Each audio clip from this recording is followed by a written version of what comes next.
Lèvons nos mains dans la présence de Dieu, s'il vous plaît. Nous avons nos yeux fermés. On peut arranger mon micro. Je vais demander à Patrick de passer à l'interprétation. Nous avons nos yeux fermés ici.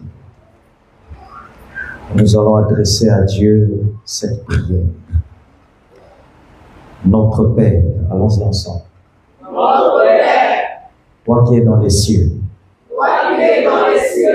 nous sommes fiers de toi ce soir. Nous sommes fiers de toi ce soir. Mon son à moi, c'est bon. Nous sommes fiers de toi ce soir. Nous sommes fiers de toi ce soir. Nous nous réjouissons en l'Éternel. Nous nous réjouissons à l'Éternel. Et nous adorons ton nom. Et nous adorons ton nom. Loué soit l'Éternel. Loué soit l'Éternel. Nous prions pour cette parole. Nous prions pour cette parole. Qu'elle trouve sa place dans nos cœurs. Qu'elle trouve sa place dans nos cœurs. Nous élevons nos voix pour ceux qui sont en cours de route. Nous élevons nos voix pour ceux qui sont en cours de route. Sécurise-les, Seigneur. Sécurise-les, Seigneur. Et accorde-leur la grâce d'être présents, Seigneur. Et accorde-leur la grâce d'être présents, Seigneur. Merci pour la puissance de ta parole. Merci pour la puissance de ta parole. Pour ceux qui nous suivent par le canal d'Internet, nous plongeons tous les éléments du culte dans le sang de Jésus-Christ. Amen. Amen. Amen. Prenons nos Bibles, s'il vous plaît. Nous allons ouvrir nos Bibles dans le livre de Juges, chapitre 6. Juges, chapitre 6, Ancien Testament. Juges, verset 28. Juges, chapitre 6, verset 28. Jusqu'au verset 30. Amen. Lorsque les gens de la ville se furent levés devant Matha, voici l'autel de Baal était renversé. Le pieu sacré placé dessus était abattu. Et le second taureau était offert aux holocaustes sur lequel il avait été bâti. Ils se dirent l'un à l'autre, qui a fait cela? Et ils s'informèrent et firent des recherches. On leur dit, c'est Gédéon, fils de Joas, qui a fait cela. Verset 30. Alors les gens de la ville dirent à Joas, fais sortir ton fils et il meurt, car il a renversé l'autel de Baal et a abattu le pieu sacré qui était dessus. Amen. Remonte au verset 25 jusqu'à 27. Amen. Dans la même nuit, l'Éternel dit à Gédéon, prends le jeune taureau de ton père et un second taureau de 5 ans, renverse l'autel de Baal qui est à ton père et abat le pieu sacré qui est dessus. Tu bâtiras ensuite et tu disposeras sur le haut de ce rocher un autel à l'Éternel ton Dieu. Tu prendras le second taureau et tu offriras un holocauste avec le bois de l'idole que tu auras abattu. Gédéon prit 10 hommes parmi ses serviteurs et fit ce que l'Éternel avait dit. Maintenant, il plaignait la maison de son père et les gens de la ville. Il exécuta de nuit et non de jour. Amen. Remonte au verset 14. Amen. L'Éternel se retourna vers lui et dit. Pardon, le verset 12 à 14. Tu prends jusqu'à 12 à 16. Oui. L'ange de l'Éternel lui apparut et lui dit, l'Éternel est avec toi, vaillant héros. Gédéon lui dit, ah, mon Seigneur, si l'Éternel est avec nous, pourquoi toutes ces choses nous sont-elles arrivées? Et où sont tous ces prodiges que nos pères nous racontent quand ils disent l'Éternel ne nous a-t-il pas fait monter hors d'Égypte? Maintenant l'Éternel nous abandonne et il nous livre entre les mains de Madian. L'Éternel se tourna vers lui et dit, va avec cette force que tu as et délivre Israël de la main de Madian. N'est-ce pas moi qui t'envoie? Gédéon lui dit, ah, mon Seigneur, avec quoi délivrerai-je Israël? Voici, ma famille est la plus pauvre en Manassé et je suis le plus petit dans la maison de mon père. L'Éternel lui dit, mais je serai avec toi et tu battras Madian comme un seul homme. Amen. On peut se mettre. Bonsoir tout le monde. Que le Seigneur soit béni ce soir. Amen. Je remercie, tu peux revenir à ta place.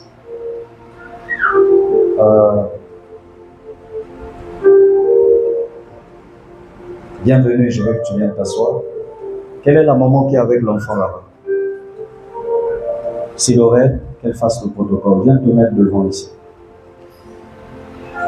Nous sommes en train de parler et nous allons parler des autels. Que quelqu'un dise avec moi les autels. Et nous allons nous concentrer pendant 3 semaines sur les autels des familles. Amen. Amen. Et vous allez comprendre beaucoup de choses sur ce sujet.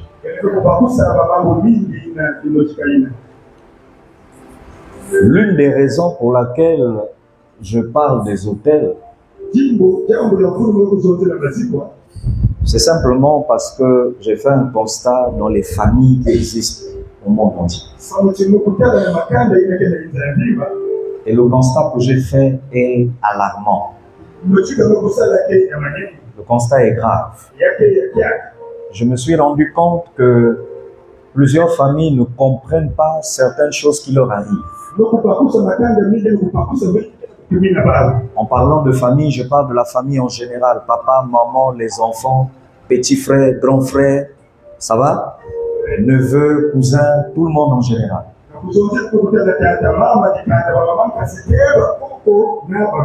Mais en parlant de famille, je vais aussi faire allusion ici à papa, maman et vos enfants. Il existe des choses et des malheurs que nous-mêmes on ne comprend pas l'explication. Et très souvent on se pose plusieurs questions. Suivez-moi ici. Quand quelqu'un rentre, vous restez concentré ici. Amen. Amen. Nous avons vécu certaines situations dans ma famille. À cause du respect du secret familial, je ne peux pas présenter tous ces faits-là ici. Mais en tant que pasteur, il m'est arrivé de me poser des questions. Pourtant, je conduisais la famille dans les prières. Pourtant, en tant que pasteur, j'intercédais tous les jours pour la famille. Je jeûnais. Si tu venais me dire il faut jeûner, je vais te dire il faut te taire. Parce que ça, c'est ce que je fais depuis toujours. Malgré les prières, malgré les jeûnes, moi-même en tant que pasteur, je n'arrivais pas à comprendre qu'est-ce qui explique que même les prières sont inutiles. Qu'est-ce qui bloque les prières? Très souvent dans les églises, on vous parlera des obstacles à la prière. On vous parlera des oppositions à la prière. On va vous enseigner que Satan s'oppose aux prières. On va vous enseigner que les sorciers combattent les prières. Ce qu'on nous a enseigné n'est pas faux. Mais sauf que ce qu'on nous a enseigné est limité. Ce qui est vrai, c'est que Satan combat. Les sorciers s'opposent. Les démons nous menacent et bloquent les choses. Mais et Satan et les démons et les sorciers, ce qui leur rend fort et qui les rend têtus. Même si tu le chasses, il reviendra tôt ou tard. Avant, moi, je croyais que c'est le péché. Je me disais, si vous avez péché, il va revenir. C'est vrai à un certain niveau. Mais ce qu'on va apprendre pendant 3 semaines, c'est qu'en réalité, ce sont les autels qui donnent la force. Ou si vous voulez encore, qui renforcent l'énergie des esprits qui nous combattent, qui nous bloquent et qui nous créent des situations difficiles. Ce qui veut dire, on peut baisser un peu le son parce que lui il parle très fort. Si on peut baisser un peu son son. Amen. Amen. Ce qui veut donc dire ceci, il ne faut pas vous amuser avec les autels. Amen. Je répète, il ne faut pas vous amuser avec les autels. Ouvre ta bouche et dis, je ne dois pas prendre à la légère. Je ne dois pas prendre à la légère cette affaire d'autel. Cette affaire de l'autel. Amen. Amen. Non, pas de l'autel. Cette affaire d'autel. Cette affaire d'autel. Quand je parle d'autel ici, c'est pas avec H-O, comment vous appelez ça? Ça va? Amen. Quand je parle d'autel, ça s'écrit avec A. U-T-E-L. Il faut déjà corriger, parce que c'est un H. Ça va? Tu corriges, tu écris A-U-T-E-L. Amen. Amen. Et je me suis rendu compte qu'en parlant des autels, les autels, ça cache plusieurs situations qu'on ne peut pas expliquer dans notre vie. Dans nos familles, qui le plus souvent, ces situations-là nous plongent dans des problèmes compliqués. Et souvent, on n'arrive pas à expliquer, en fait, la source. Pourquoi et comment et qu'est-ce qui fait ça? Amen. Amen. Amen. Alors, avant d'aller plus loin ce soir, je vais juste montrer la gravité d'un autel. Donc, je vais parler de l'autel en général. Et à partir de demain, on va commencer à aller pas par pas sur les familles. Est-ce qu'on est d'accord? J'ai pas entendu le meilleur de ton amen. Ça va? Amen. Quand j'ai commencé à réfléchir sur cette affaire d'autel, j'ai demandé à Dieu de m'enseigner sur ça. Et le Seigneur a commencé à m'enseigner sur ça en 2013.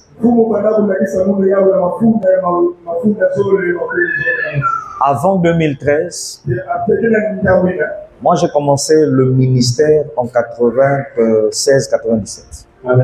Ça va? Mais avant 2013, je connaissais le combat spirituel. Je connaissais c'est quoi la délivrance. J'enseignais même sur les liens, briser les liens. Ceux qui m'ont connu dans les années 90, les années 2000 au tout début, savaient que on était très fort dans cette affaire de délivrance. On chassait les démons. Et il est arrivé par la grâce de Dieu qu'on ait ressuscité des morts. Par la grâce de Dieu. Mais j'avais fait un constat. Il y avait des cas où je priais pour les gens. Je priais pour des familles. Je priais pour des personnes particulières. On peut chasser l'esprit, la personne est délivrée. 1 mois, 2 mois, 3 mois. 1 an après, le problème qu'on avait chassé revient. Et lorsque tu essaies de vérifier pourquoi et comment c'est revenu, tu te rends compte que des fois la personne n'a même pas péché. La personne n'a même pas ouvert une porte. Mais le problème est revenu et la situation de la personne devient encore pire qu'avant que tu puisses prier. Je vous avoue que ça m'a troublé. Parce que je suis pasteur. Il n'y a pas plus choquant que de voir qu'un travail que tu as fait repart à zéro. Et j'ai commencé à me dire, il faut m'expliquer ce que je ne comprends pas. Et c'est en 2013 que le Saint-Esprit a commencé à m'enseigner.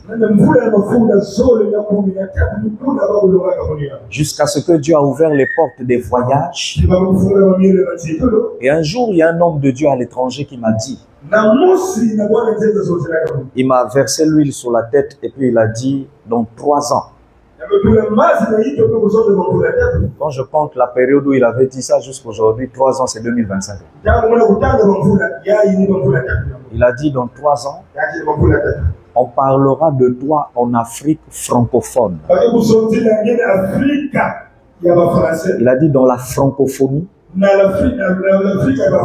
Dieu va te donner un nom dans le domaine de la délivrance des familles sur les autels. Lorsqu'il me bénissait, nous étions avec mon épouse et il y avait une foule de 800 personnes. Il a versé l'huile sur ma tête. Il a dit, tu feras des voyages. Mais toi, ta particularité, ça ne sera pas l'Afrique de l'Ouest. Il a dit, ça sera l'Afrique centrale. Mais tu seras parmi les repères sur la notion des hôtels. J'ai reçu la prophétie là et puis j'ai dit Amen. Amen. Il y a 2 semaines de cela, avant les 2 semaines, j'ai constaté que les journalistes ont commencé à m'appeler à la télé. L'affaire de la télé, c'est pas moi qui ai voulu passer à la télé. Ce sont les journalistes qui ont suivi les messages sur YouTube. Et ils m'ont supplié si je peux passer. Dans quelques minutes, il y a un journaliste qui va arriver tout à l'heure avec 2 femmes pasteurs. Et les 2 femmes pasteurs qui vont arriver tout à l'heure, sauf si vraiment on finit plus tôt et elles viennent en retard, elles ont supplié la dame journaliste en disant, ça fait 2 ans que nous suivons ce pasteur. On lui suit dans YouTube et Facebook. Mais lui-même, il ne nous connaît pas. Mais nous voulons apprendre sur les hôtels. Et la dame leur a dit, le séminaire commence aujourd'hui, on va aller. Tu as donc l'information que si mon message ne peut pas passer dans ton cœur, ça passe dans les cœurs des gens. Je n'ai pas entendu Amen. Alléluia. Amen. Et il y a 1 semaine de cela, un fils que j'ai en RDC, on a discuté de 8 h du matin à 13 h. On a fait le programme de mon passage à Kin. Je tais le mois parce qu'on n'a pas voulu, on ne veut pas d'abord que les gens sachent. Et dans la planification que nous avons faite, il m'a supplié de passer à Madjabou. Il m'a supplié de passer à Ta Grandeur. Et avant-hier, il m'a appelé pour dire qu'il a déjà payé. Et il m'a dit, papa, s'il te plaît, quand tu passeras, ne parle pas d'abord du Père spirituel. L'affaire de Père spirituel, là, ici, tout le monde connaît ça. Mais quand tu vas venir, parle des hôtels. Je lui ai dit, mais les gens connaissent aussi cette affaire d'hôtel.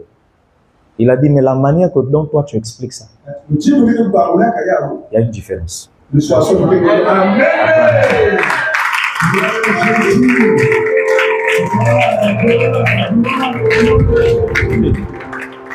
Amen. Alors, la première chose que l'Esprit de Dieu a fait pour attirer mon attention, Sidoré. La première chose que le Saint-Esprit a fait pour attirer mon attention, il m'a fait lire le passage que je viens de vous faire. En 2013. Et il m'a fait remarquer quelque chose dans ce passage. Regardez un homme qu'on appelait Gédéon. Gédéon veut dire vainqueur. Gédéon veut dire champion. Mais il était issu d'une famille pauvre. Quelqu'un me suit? Je répète, il était issu d'une famille comment? Pauvre. Ça va? Amen. Et troisième information qu'on vous donne sur Gédéon, c'est qu'on vous dit qu'il battait le froment. En d'autres termes, il fabriquait, il arrangeait, comment tu appelles ça, la farine. Et puis il faisait souvent du fromage. Donc, c'était son activité.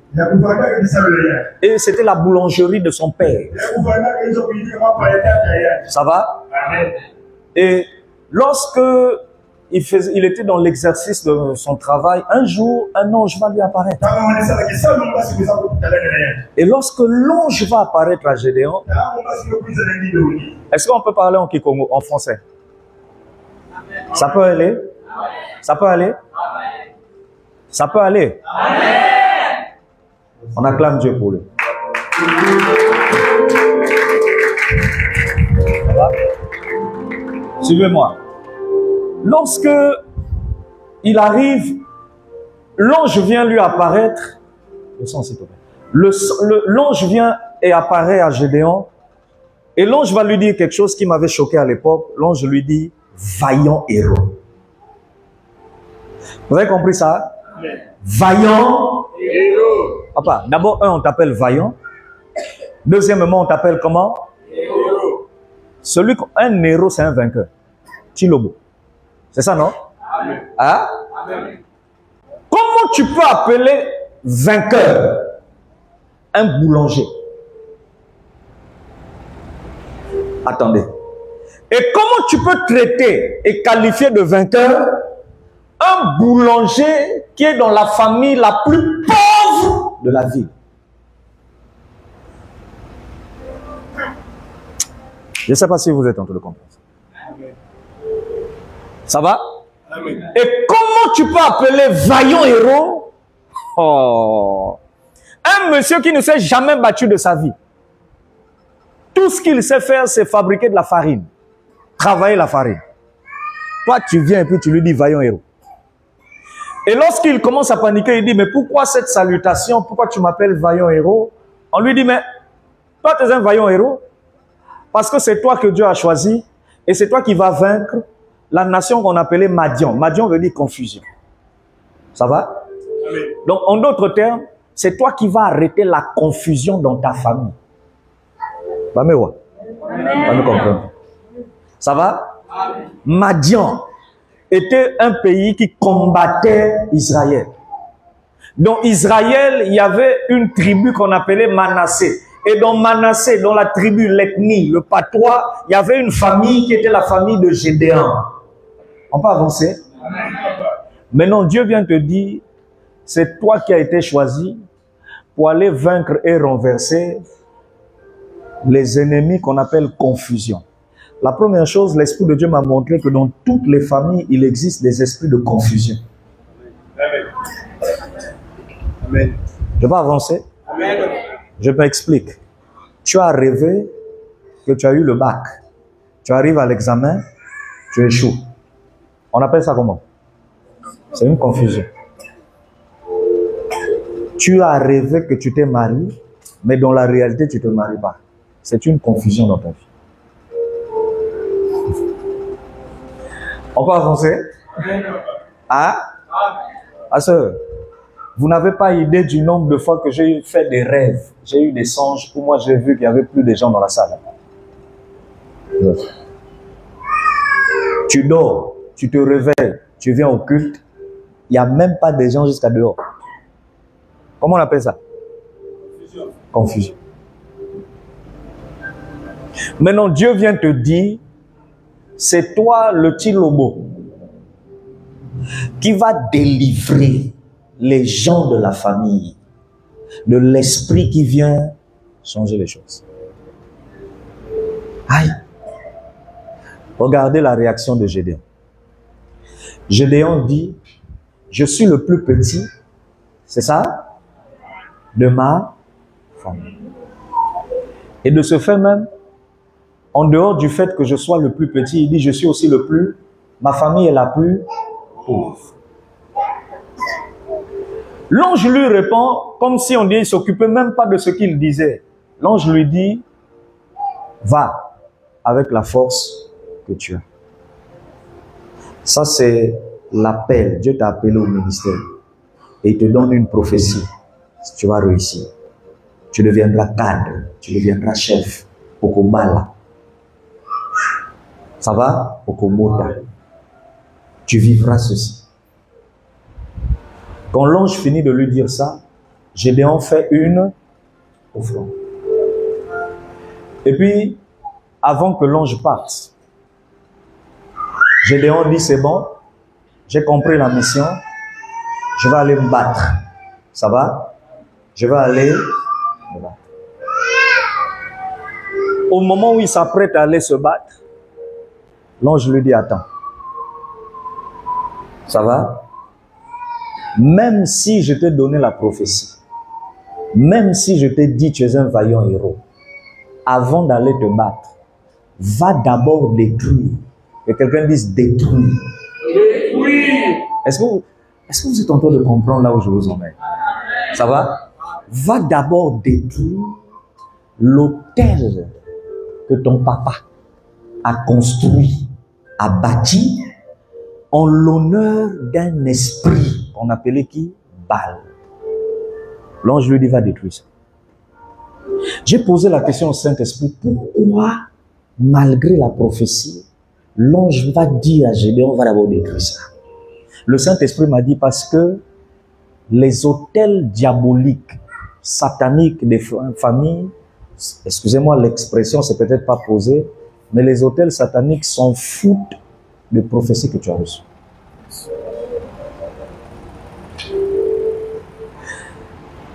Et cette partie de l'histoire veut dire, malgré les rêves, les songes, les prophéties qu'on t'a données, si tu ne détruis pas l'autel de sorcellerie de ta famille,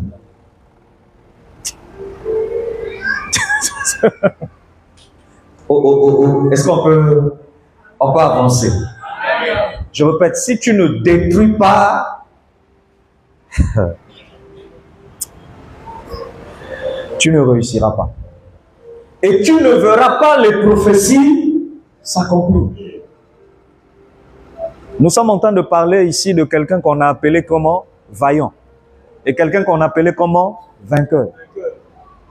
Toi, dans ton rêve, on t'a dit tu es pasteur. Dans ton rêve, on t'a dit tu es évangéliste. On t'a dit tu es chanteur. Je te pose une question. Depuis qu'on t'a dit ça, pourquoi tu ne montes pas? Mais vous avez un chanteur qui a fait sortir un album. Où sommes-nous? Vous vous appelez Cœur des anges. Mais quel est votre impact dans la vie?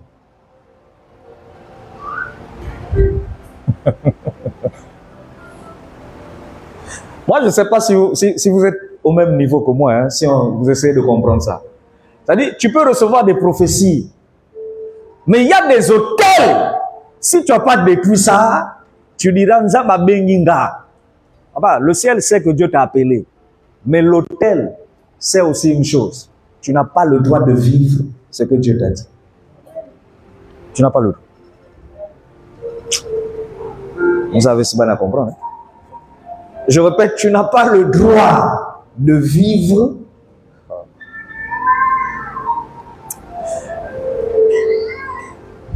Est-ce qu'on peut parler?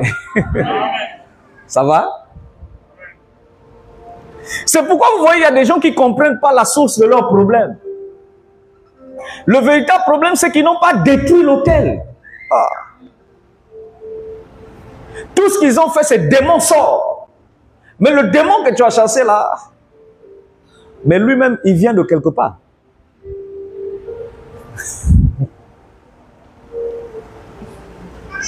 Maintenant, regardez. La Bible dit Gédéon a eu peur d'aller détruire l'autel là, la journée. Parce qu'il y avait des gens, et puis c'était dans la ville, hein, en public comme ça, en plein carrefour. Qu'est-ce qu'il a fait? Il est allé de nuit, n'appuie pas, ça va? Tout. Il va de nuit, et puis il a cassé avec un marteau. La Bible dit personne ne lui avait vu. Le lendemain matin, les gens de la ville se sont levés pour dire qui a cassé l'autel. Je te précise que l'autel qu'il avait détruit appartenait à son père. Maintenant, toi, l'enfant, tu viens casser, les gens de la ville réagissent. Il y a quel rapport entre ton papa et les gens de la ville?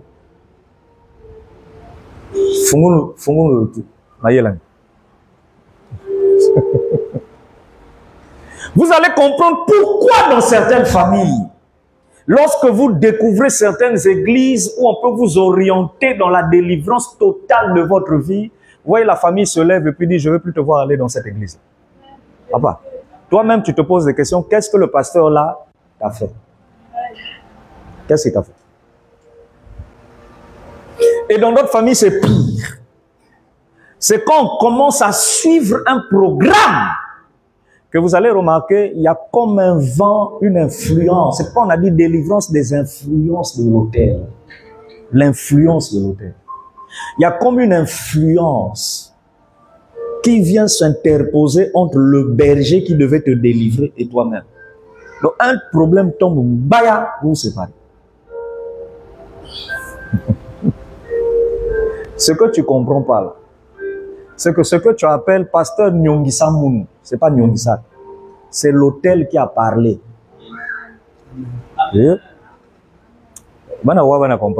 Bon, que Dieu vous aide à comprendre. Ça va? L'autel a fait quoi? A parlé.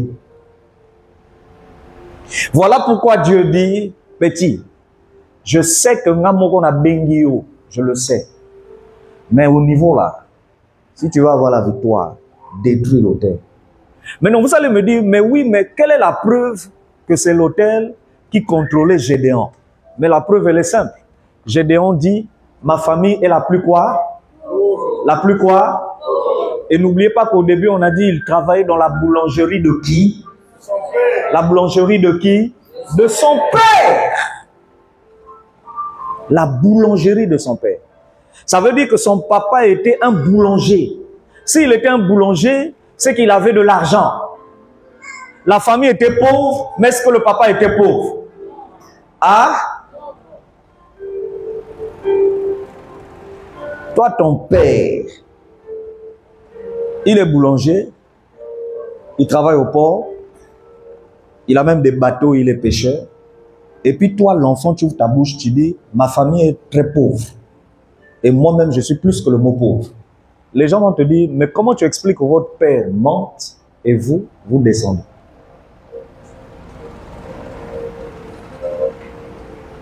Si tu vas en profondeur, tu vas découvrir que le papa de Gédéon était un sorcier. J'ai pas entendu amen. Amen. Bonne arrivée, pasteur. Que Dieu vous bénisse. On acclame Dieu pour votre présence.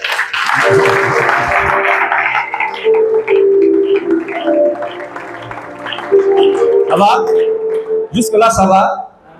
Donc, vous avez ici l'information dans Juge 6 que le papa de Gédéon était qui? Un sorcier. Et il exploitait les grâces. Les gens de ce monde disent les chances. De la famille, par le canal de quoi? L'autel.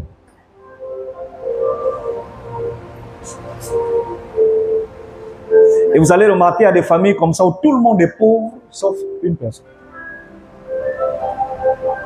Et le jour où lui meurt, vous devenez tous riches.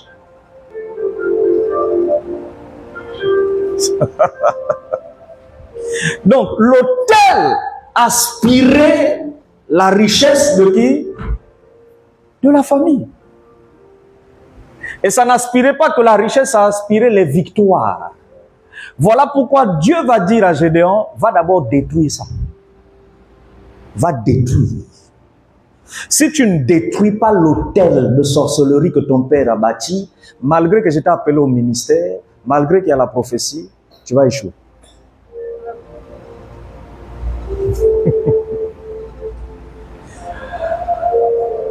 C'est alors que lorsque j'ai commencé à comprendre ça, j'ai dit à Dieu, ouvre mon intelligence et explique-moi finalement hôtel Yango, c'est quoi?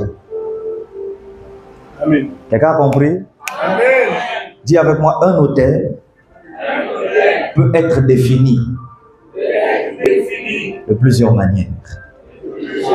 Ça dépend de la circonstance. Ça dépend de la circonstance. Et des réalités.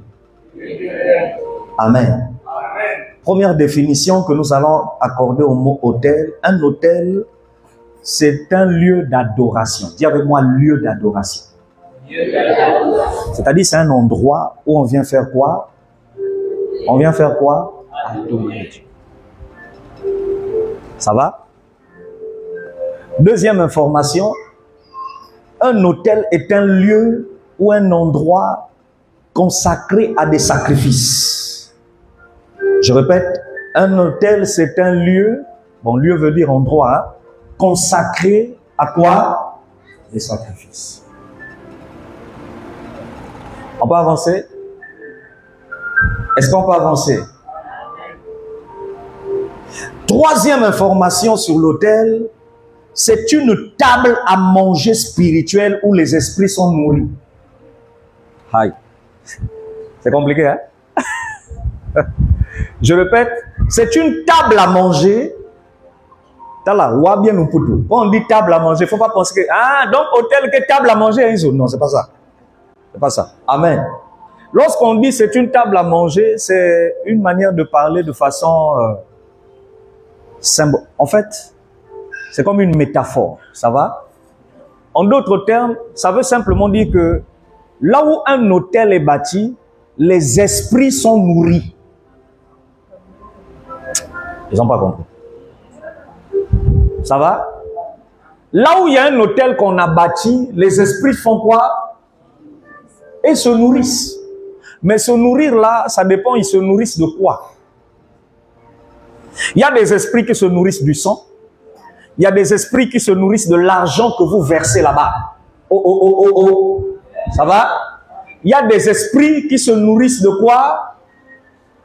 Des étoiles qu'on a mis là-bas. Donc, quand je dis c'est une table à manger, il faut comprendre dans le contexte.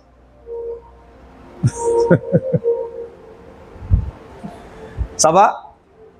Est-ce que ça va?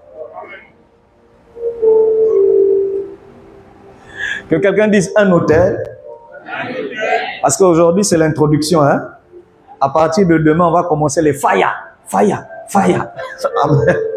Dis avec moi, un hôtel, c'est une table à manger. Spirituel. Oh, tu parles pas, spirituel. Où les esprits sont nourris. Un hôtel, c'est un lieu spirituel où le sang est échangé. Ah.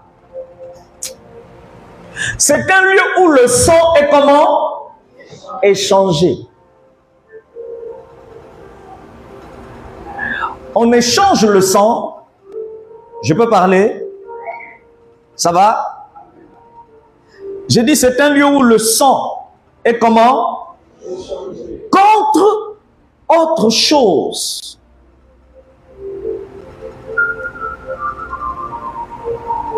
Ça va? Viens. Viens, Pato. Là, on va prendre l'exemple des films de Nollywood. Karashika. Ça va? Le monsieur, il a besoin d'argent. Il veut devenir riche. Il en a marre de la souffrance. C'est bon? Et puis, il vient voir le Nganga. Le Nganga est chez lui et il a un temple. Dans le temple, il a bâti un endroit. Et l'endroit là, il a consacré ça à un esprit. L'endroit qu'il a consacré à un esprit en faisant des rituels, des sadaks, des libations. Il a versé l'huile de palme. Il a versé le vin. il a versé je ne sais pas quoi, et puis il a parlé. D'autres même des colas. Il mange et puis il verse là. Et puis il parle. Il consacre ce lieu-là que ça appartient au génie qui lui donne des pouvoirs. Ça va? Amen. Et puis lui, il te dit, la richesse que tu cherches là, soit il te dit, il faut emmener le sang de ta femme, de ton frère, de ton père ou de ta mère. Soit il te dit, emmène les angles de tes enfants. Dans le passé là, nos parents là, dans l'ignorance, n'ont-ils pas emmené des gens qui soi-disant devaient protéger la famille et puis nous ont demandé des angles? D'autres on a demandé des cheveux. Ah, répondez-moi si je mens. Ça va? Ce que vous nous avez ignoré à cette époque, c'est que vous avez donné dans l'ignorance, sans savoir le nganga là, quand il récupérait ça, il emmenait ça où?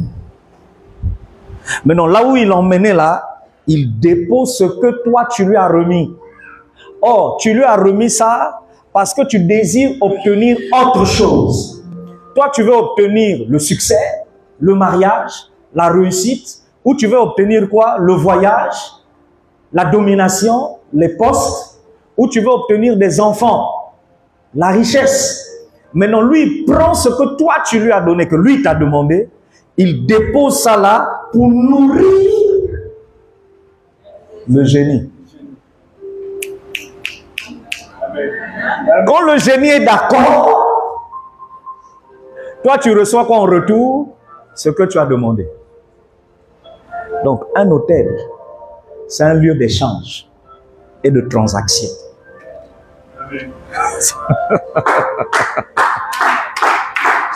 Non, il ne faut pas blaguer. Quand tu vas acclamer Jésus, tu acclames. Ça peut aller? Est-ce que ça peut aller? Amen. Là, je définis, hein.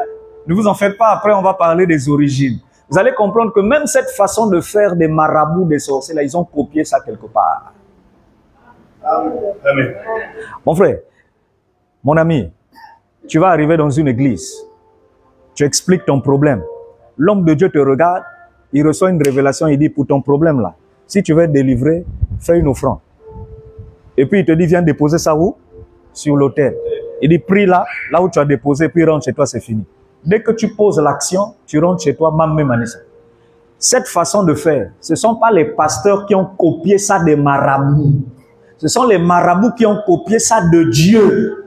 Parce que l'auteur des autels, ce n'est pas Satan.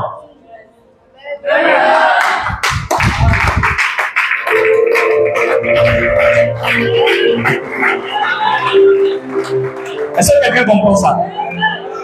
Celui qui a créé cette affaire d'autel, comment ça fonctionne, ce n'est pas le diable.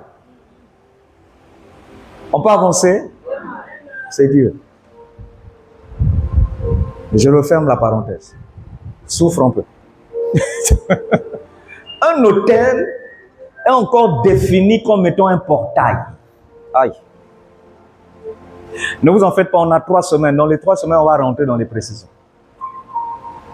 En d'autres termes, là où il y a un autel qui est bâti en l'honneur d'un esprit, d'une divinité ou d'une entité, ça va? Il y a une porte qui est ouverte.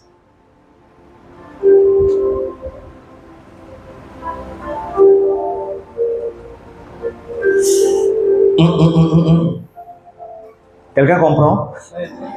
Je répète, il y a une porte. Il y a une porte. Je vais vous donner un exemple.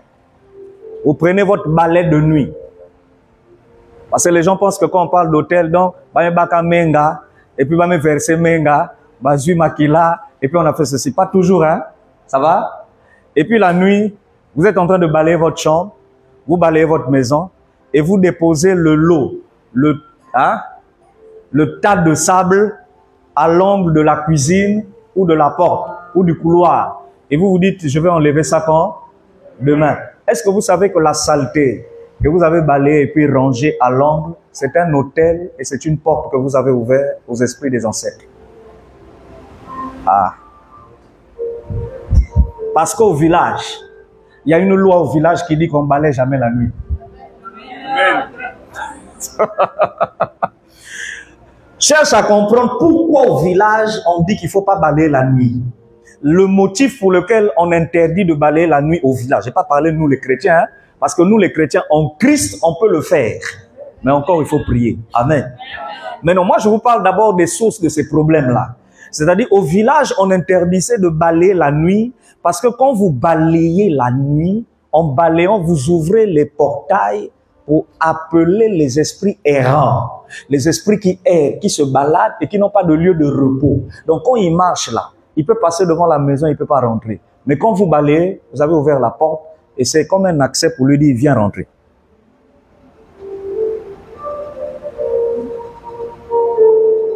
Dis avec moi, Tokola. Toko tana université. Totika maternité. Maternelle. Ah merde, pardon. Ça va? Donc dis avec moi, un hôtel. Ça va? C'est un portail spirituel.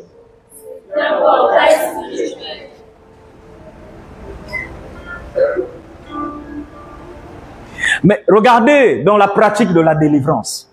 Il y a certains esprits, quand vous posez la question, comment es-tu rentré? D'autres vont vous dire, mais c'est pas la bague. Elle avait acheté une bague au marché. Ça va? D'autres vont vous dire, son grand-père lui avait offert quoi? Un bois sacré. Et puis il avait mis ça au salon. Mais le bois sacré qu'on lui a offert venant du village, c'est la porte qui nous a permis de faire quoi? D'entrer. Je viens vous révolutionner ce soir en vous disant, les démons, pour rentrer dans la vie de quelqu'un, dans ses affaires, son commerce, son travail, son avenir, son destin, son ministère, sa gloire, ils ont deux portes. Première porte, c'est le péché. La deuxième porte, c'est l'autel.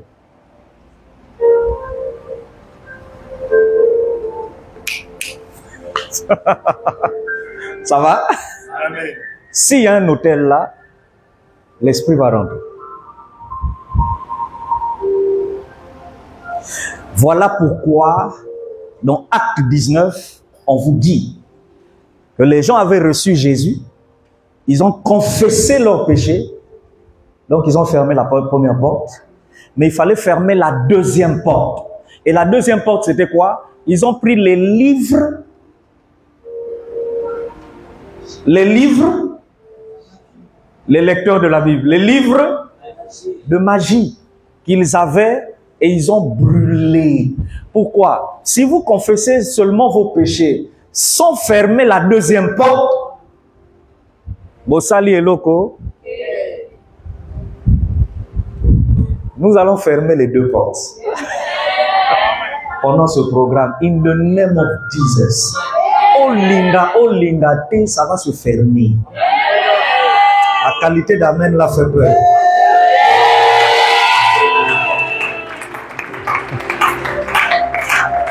Voilà pourquoi j'ai dit à la télé, nous commettons des erreurs dans la délivrance. On s'arrête à pousser la personne à confesser ses péchés, les péchés de la famille, les problèmes cachés de la famille. La confession, c'est le premier pas qui t'emmène à la délivrance. Ça va? La Bible dit, c'est en confessant de la bouche qu'on obtient le salut. Salut veut dire délivrance. Maintenant, en dehors de ce savoir-là, il y a un deuxième secret. Ferme la deuxième porte. La deuxième porte, c'est quoi? Va détruire les autels de famille. Amen.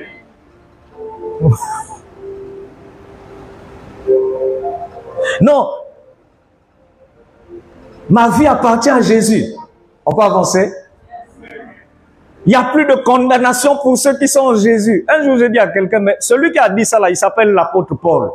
Mais est-ce que tu sais comment il est mort? Il est mort condamné. Et je vais exagérer, condamné à mort. Mais il n'y a plus de condamnation. C'est pourquoi je dis à la personne, mais il faut comprendre le contexte. De quelle condamnation il parlait?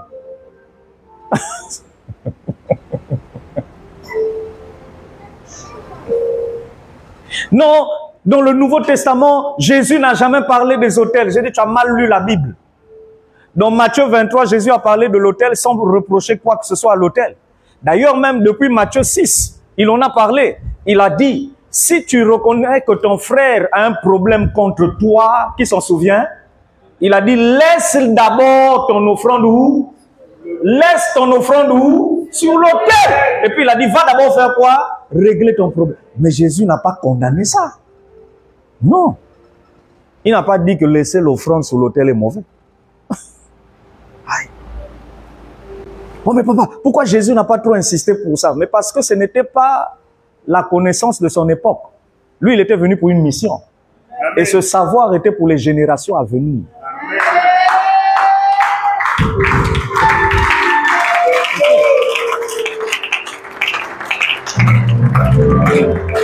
Lève la main droite et dis ce soir. Au nom de Jésus-Christ, fort. Tout autel de sorcellerie familiale. De mon côté paternel. Mon côté maternel sera foudroyé. Sera renversé. Sera détruit à la racine. Que la qualité de toi-même fasse trembler mon frère ce soir.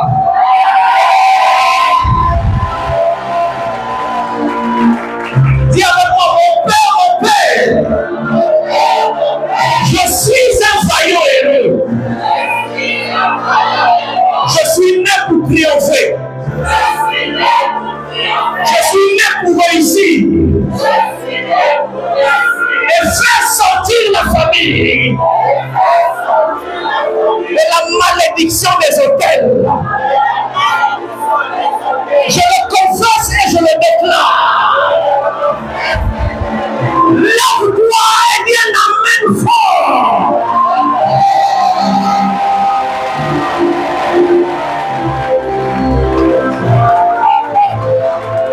Regarde ton voisin et dis-lui tu sortiras de la prison des autels.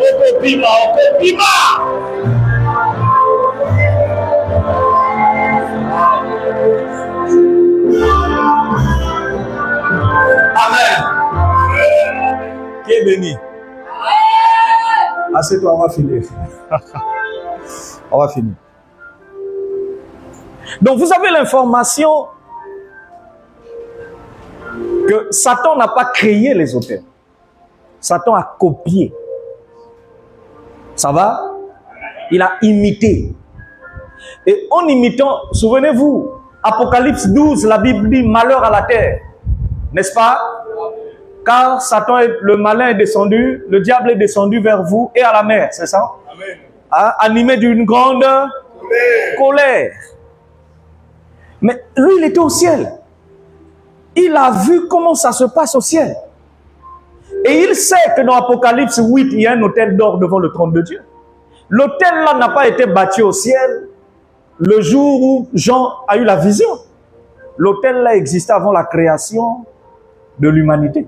Amen. Donc Dieu est celui qui a créé les autels. Aïe. Satan a reproduit et il a installé dans les territoires, les nations, même dans les milieux professionnels. Et il a installé dans les familles ce principe des autels. Et aujourd'hui, je vais vous choquer, il est en train d'installer dans le domaine numérique et technologique les autels. Tu vas dire comment? TikTok est un hôtel. Papa, c'est quel hôtel? C'est un hôtel de distraction. Amen. On peut pas avancer. Amen. Ça va? Il a établi des hôtels à la télé et sur Internet. Papa, comment par les films? Vous avez des films d'horreur, vous avez des dessins animés qui initient les enfants, et vous avez quoi? Ah, la pornographie. C'est vous qui croyez que quand on parle d'hôtel, on a pris donc des cailloux seulement et puis on est venu bâtir. Satan est allé plus loin. Parce qu'il a compris que ça là, tu ne vas pas te lever un bon matin pour aller faire ça. Donc il utilise ce qu'on appelle la ruse. La ruse est une vérité qui semble être vraie, mais qui en réalité est fausse. Ça dit quand quelqu'un est malin, il peut te conseiller quelque chose qui n'a pas l'air d'être dangereux. Mais touche à ça, tu vas mourir. Voilà pourquoi il pouvait dire à Ève, mange, il n'y a rien. Vous serez plutôt comme Dieu. Des dieux. Parce qu'il savait qu'il y a des dieux qui existent. Or, ce que Ève ignorait, c'est qu'elle était déjà comme un dieu. Mais lui, il lui fait croire que vous n'êtes pas encore à ce niveau-là. Si vous n'êtes pas à ce niveau, donc vous êtes à quel niveau? On appelle ça la ruse.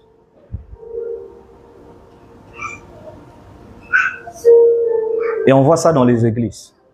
Bima dans l'église. Bima. On te dit deux fois non. Toi, tu n'as pas remarqué que si tu fais ça, bato bako loba. Les gens vont beaucoup parler. Si tu vois, il y a des gens même qui ont honte. Des fois, tu peux leur dire, mais qu'est-ce que tu chante. Baba totalement. Donc, il y a un esprit qui te fait croire quelque chose que toi seul crois que c'est vrai. Mais aux yeux de Dieu, c'est faux. C'est faux. On appelle ça la ruse. C'est-à-dire, tu es dans le piège de la ruse. C'est pourquoi la Bible ne dit pas le monde entier sous la puissance du diable. Vous lisez mal. On ne dit pas le monde entier sous la puissance de Satan. On a dit le monde entier sous la puissance du malin. Pourquoi on a utilisé le qualificatif malin? Parce que malin vient de malignité, ruse. En d'autres termes, le monde est soumis à un système de tromperie. C'est-à-dire, on a l'impression qu'on est dans le vrai. Au fond, on est déjà perdu. Lève-toi et commence à dire, faites attention à TikTok. Tu vas voir comment on va m'insulter dans les jours qui vont suivre à la télé. Parce qu'on va te dire, il y a quoi de mauvais? Mais c'est ça la ruse. Que Dieu nous ouvre l'intelligence.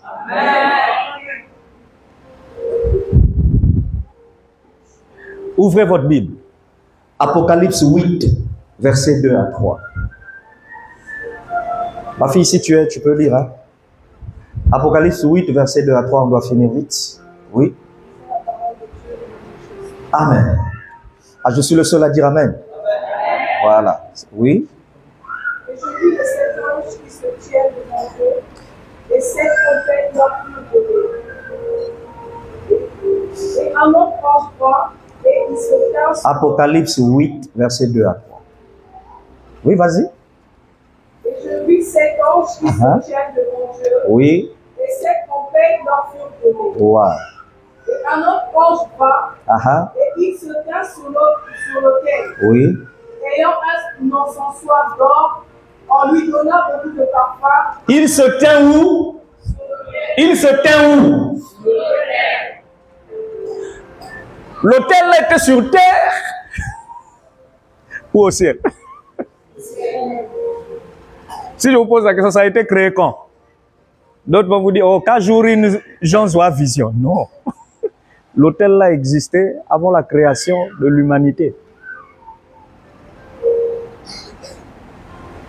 Tu vois, Jésus, pendant son passage, n'a pas trop insisté sur ça. Mais le Jésus ressuscité montre des visions à ses serviteurs qui touchent des domaines compliqués à comprendre. Compliqués.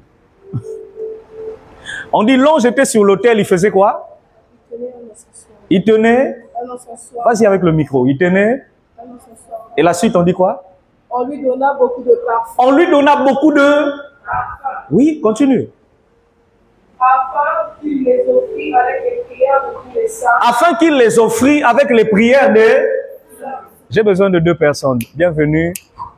Patrick, venez. Venez. Regardez-moi.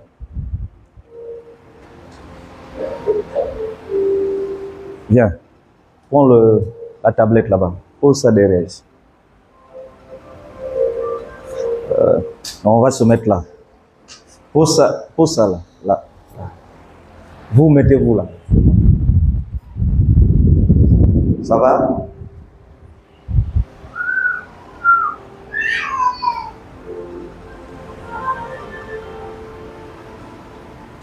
Viens, viens, mon fils. Tu es privilégié, hein? Assieds-toi. Tu me regardes. C'est pas un hasard, hein? Ces gens ont entendu une voix qui a dit Louis. Suivez-moi. Regardez. Eux, c'est toi et moi qu'on prie sur terre.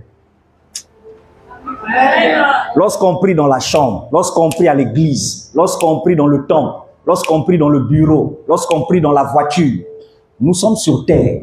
C'est nous que la Bible dit ici les saints. Les saints là, ce pas les gens qui sont morts. Les saints là, ce sont les gens qui sont vivants sur terre en Christ.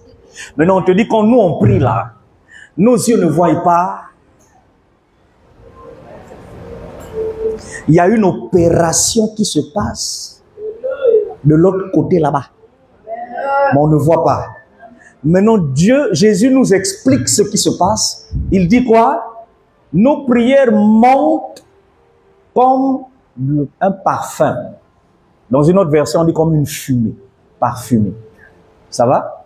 Amen. Maintenant, cette fumée odorifiante, qui a une très bonne odeur, quand ça monte, qu'est-ce qui se passe? L'ange fait quoi? Il récupère ça avec son encensoir. C'est le service que font les catholiques. On peut avancer? Amen. On voyait les enfants de cœur là, même le prêtre là.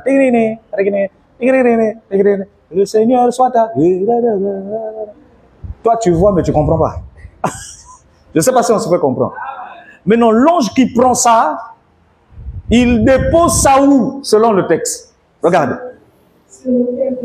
Il dépose ça où? Il dépose l'autel. Après l'autel, qui est assis là-bas? Hein? Comment ce frère artiste peut-il chanter en disant Longola?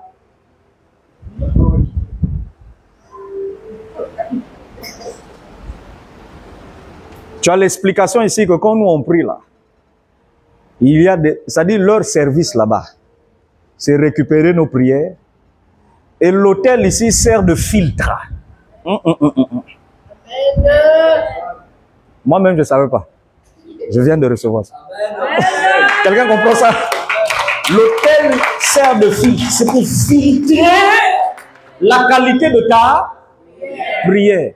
Si ta prière est bonne et avec des bonnes intentions, c'est une prière agréable. On se retrouve à l'histoire de Caïn et Abel. Mon frère, tu n'as pas fini de faire. Tu vas faire ça pendant 3 semaines. Tu sais pourquoi? Parce que tu feras qu'être étonné. On acclame.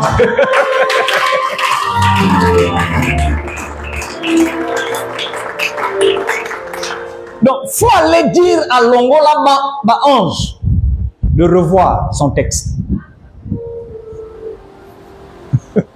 On peut avancer? Amen.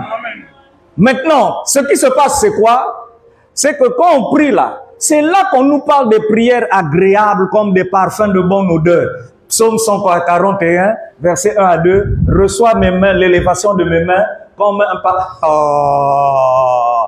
C'est pourquoi vous voyez qu'on vous dit même que l'ange a parlé à Corneille. Dans Acte 10, en lui disant tes prières et tes aumônes, tes offrandes sont allées où? Monter. Mais quand ça monte là, ça transite. Et l'Esprit de Dieu m'a enseigné que l'autel divin qui se trouve au ciel est un lieu de transition. Amen. Lorsqu'on parle de transiter, transiter veut dire faire escale. C'est-à-dire, avant d'arriver là-bas, ça atterrit d'abord là. Mon frère, jusque-là, tu as seulement appris Hébreux 9 qui dit, quand on prie, le voile est déchiré, on va droit. Ça, c'est un niveau de connaissance.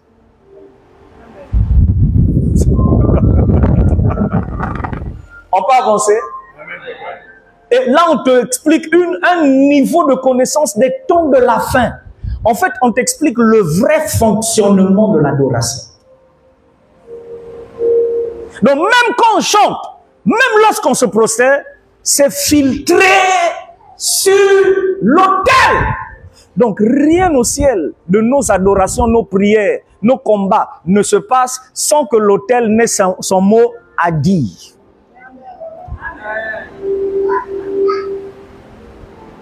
Dans la suite du message, tu fais l'inverse. Hein? Tout ce qu'on a compris sur l'autel divin là, maintenant, vois ça maintenant dans les autels sataniques. C'est là que tu vas comprendre que c'est grave. C'est grave. Quelqu'un comprend? Amen. Et lui, il prend, il emmène sur l'autel, et Dieu entend, et il sent l'odeur. Alors, si c'est une bonne odeur, une bonne prière, avec des bonnes intentions, un cœur pur, lavé par le sang de Jésus, purifié, c'est alors que s'accomplit dans ta vie Genèse 8 qui dit, l'Éternel sentit une odeur agréable.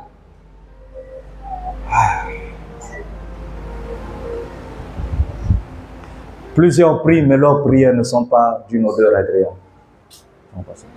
Plusieurs. Parce que vous priez avec la haine. Vous priez avec la colère. Vous priez avec le manque de pardon. Vous venez prier, mais n'attendez, bien soit dans l'amour. Vous priez, n'attendez à l'église, mais ont savent qu'un tient. C'est pas prier. C'est pas agréable. Voilà le filtrage. C'est l'auteur. Vous allez comprendre que même les satanistes, quand ils présentent leur adoration, leur sacrifice, c'est filtré.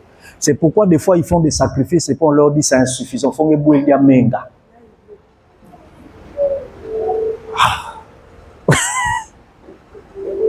Je peux vous choquer?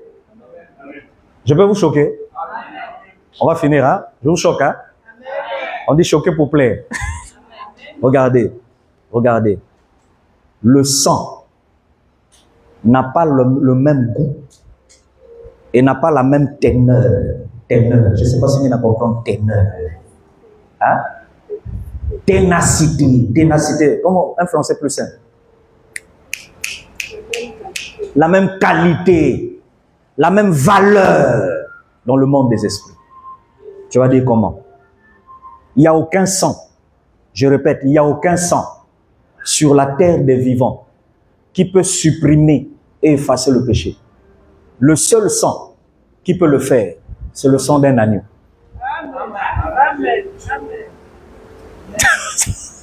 C'est pourquoi Jésus ne pouvait que mourir comme un agneau.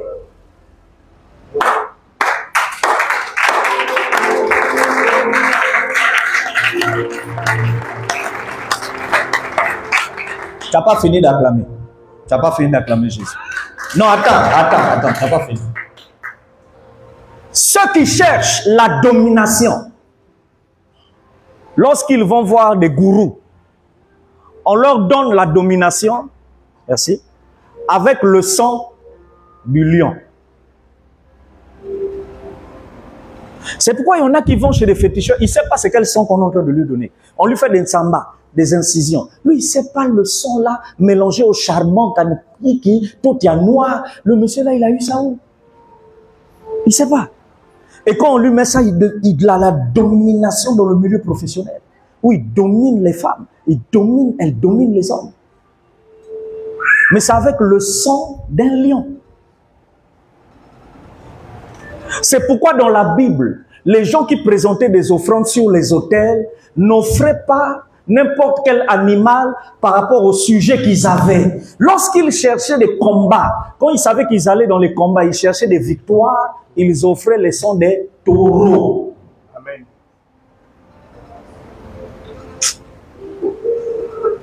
Parce que dans le sang du taureau, il y a la loi de la victoire. Tu montes, tu descends, Dieu a établi ça comme ça.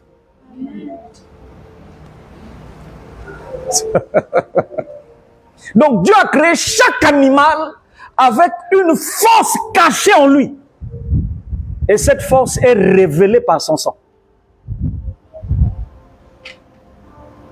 C'est pourquoi il y a une religion universelle dans le monde qui, à une certaine période, rentre en jeûne de 40 jours. Après le jeûne, ils offrent le bélier en sacrifice.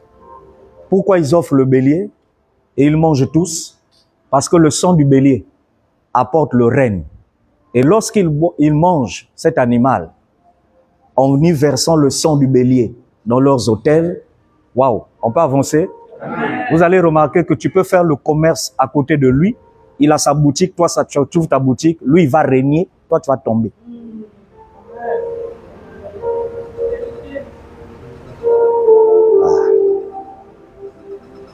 Chaque sang a sa ténacité, sa teneur.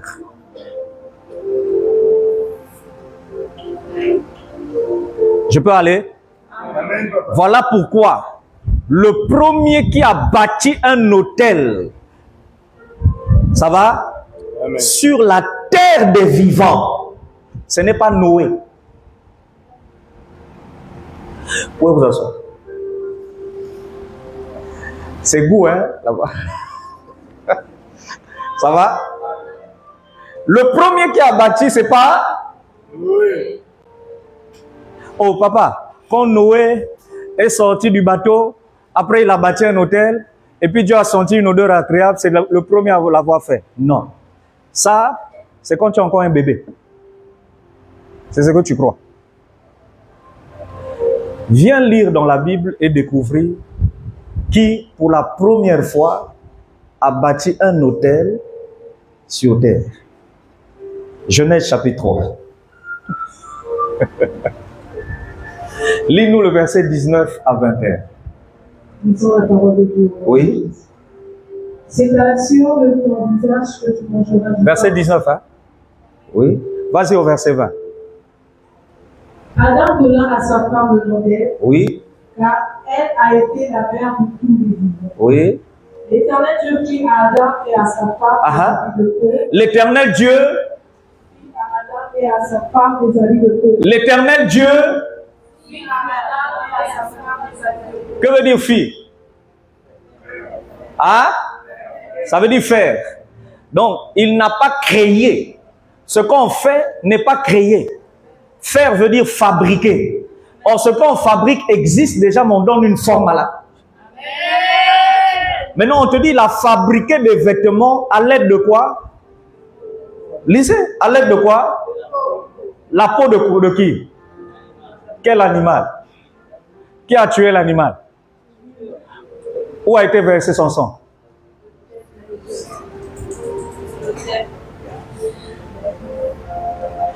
C'est pourquoi Dieu pouvait dire à Adam, le jour où tu mangeras le fruit de cet arbre, tu mourras. Adam et Ève ont mangé, ils ont expérimenté la mort spirituelle, c'est-à-dire l'Esprit de Dieu est parti. Mais où était la mort physique? La mort physique n'était plus là. La mort physique est venue dans la vieillesse. Pourquoi la mort physique ne les a pas frappés sur place? Parce que avait été versé en plein jardin d'Éden le seul sang à l'époque qui pouvait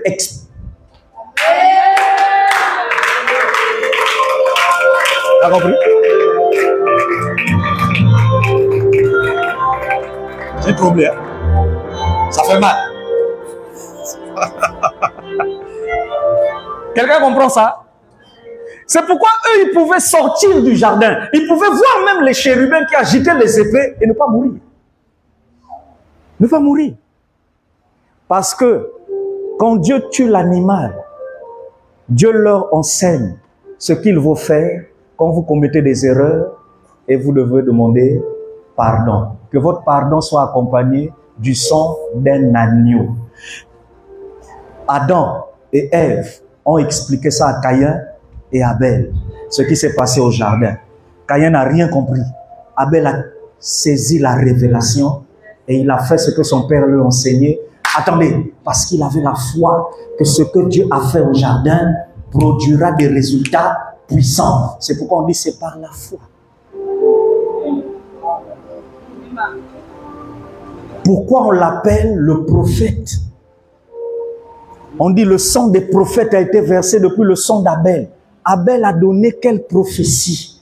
La seule prophétie qu'il a donnée, c'est de poser une action profonde.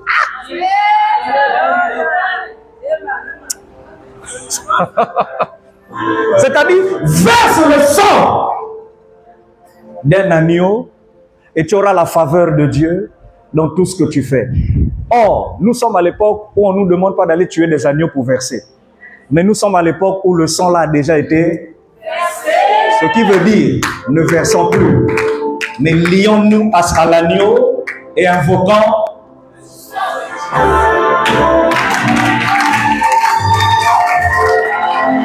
Lève la main et dis délivrance. Il faut délivrance.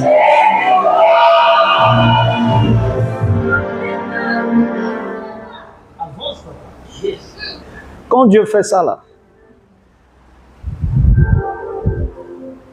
Caïn tue Abel. Satan a inspiré Caïn de tuer Abel, pas seulement parce que Caïn était jaloux. Satan avait vu le danger. Ce qu'il ne savait pas, c'est que tu pouvais tuer Abel. Mais Adam devait toujours avoir un autre enfant avec sa femme. Et lorsqu'il a eu un autre enfant, la Bible dit c'est par l'enfant la 7 que l'on commença. On a commencé à invoquer. On n'invoquait pas Dieu en disant Zambé, mais ils invoquaient Dieu en présentant des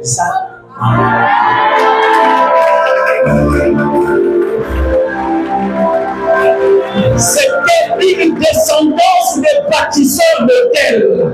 Voilà pourquoi ils ont reproduit des hôtels partout. Ils ont bâti des hôtels par le. Abraham est venu, il a bâti des hôtels. Isaac a bâti des hôtels. Jacob a bâti des hôtels. Attends. Et Jésus est venu nous montrer que c'est biblique. Il est allé à la croix. Le mont Golgotha est un hôtel de sacrifice. La croix est un hôtel. Le ciel même, il y a un hôtel d'or.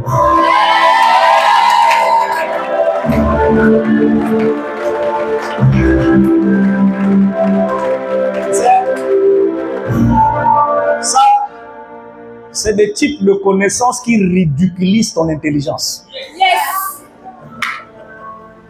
Tu risques de te poser des questions toutes ces années à l'église.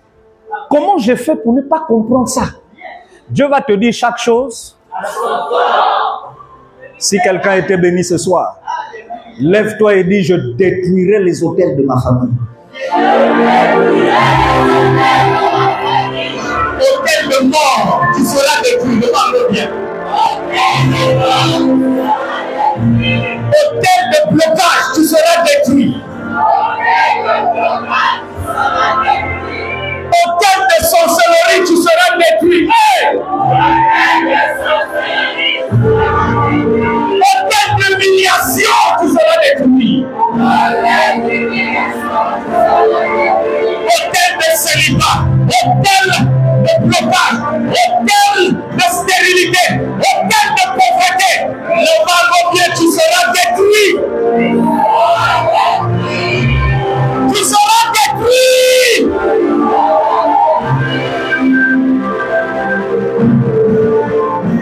Par ce programme.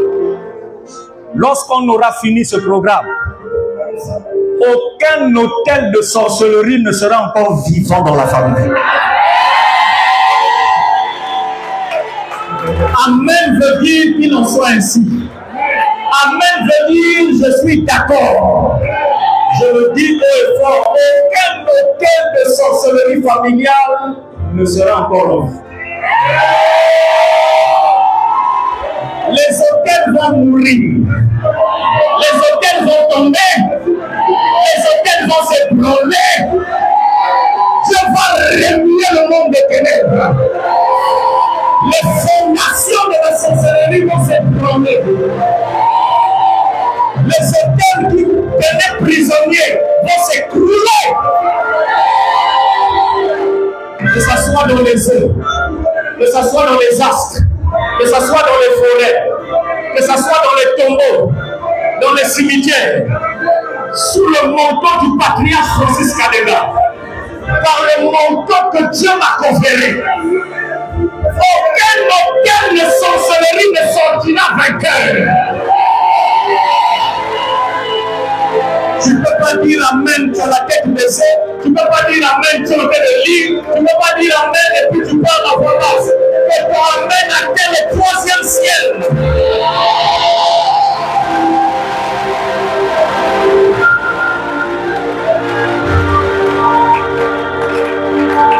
C'est une affaire. C'est une affaire de tel contre tel. Je répète, c'est une affaire de tel. La profondeur attire la profondeur.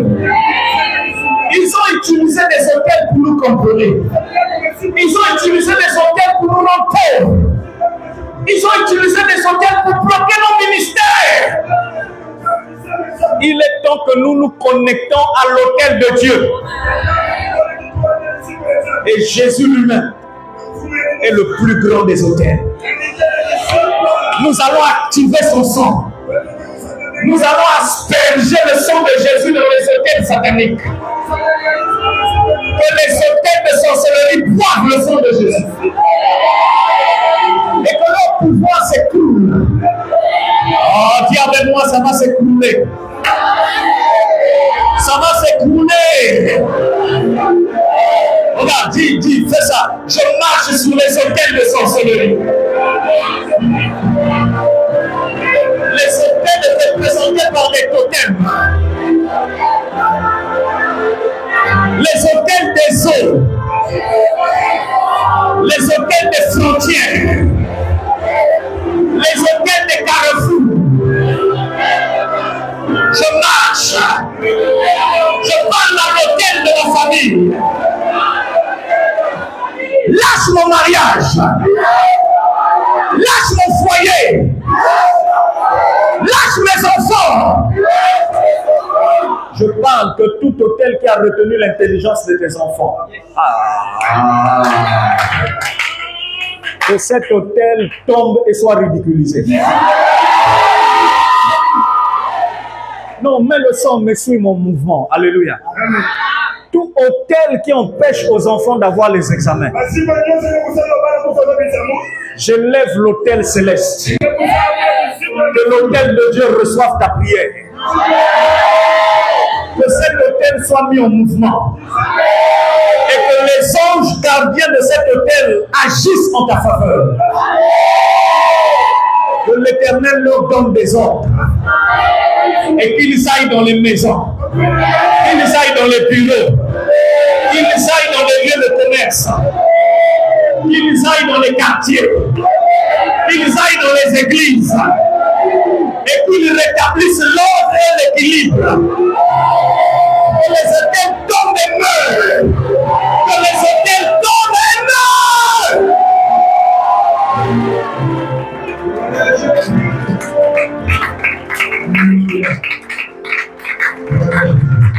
Demain, je vais toucher le premier hôtel de famille dangereux. Et vous allez comprendre bibliquement d'où est venue la source, la notion des hôtels diaboliques. C'est parti d'un homme médium qui parlait avec des esprits de mort. On appelait Balaam. Il a demandé qu'on lui bâtisse 7 hôtels. Avec comme sacrifice des taureaux. Parce qu'il savait que le Dieu d'Israël connaît ces secrets-là. Et il savait que s'il offre des taureaux, il aura la même victoire que Israël a sur les nations. Il a bâti 7 hôtels sur la montagne. Il a commencé à incanter, appeler le nom d'Israël la nuit. Au lieu que le visage d'Israël apparaisse, il a vu un lion. Et il a entendu la voix d'un ange qui lui a dit: ce peuple est comme une lionne qui dort. Et lorsque ce peuple, la lionne se réveille, elle dévore ses adversaires. Que tout sorcier qui utilise des autels en prenant ta photo, en prenant ta carte d'identité, oh, passeport Mezimbana, carte d'identité Mezimbana, c'est celui qui a pris ça pour trafiquer ton identité. Je confesse et je déclare, à la place de ton visage, qu'il voie le lion de la tribu de Juda.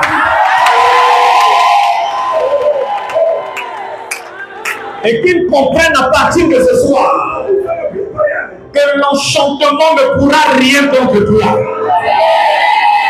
L'envoûtement ne pourra rien contre toi. Les sortilèges ne pourront rien contre moi. Celui qui te touche, touche à la prunelle de l'œil de l'Éternel. Celui qui te touche a cherché un combat où il n'aura jamais la victoire. Que les hôtels de sorcellerie commencent à vomir. Commence à vomir. Commence à vomir. Tout ce qu'ils avaient avalé. Les poils des enfants. Les poils de tes frères. Dans les poils à toi. Dans les poils de succès. Dans les poils de réussite. Dans les poils de richesse. Je vois des millions qui sont en train de venir. Je vois des partenaires qui sont en train de venir. Je vois des entrées financières. Tu travailles, tu n'as pas de salaire. Que les hôtels lâchent ton salaire. Oh mon Dieu!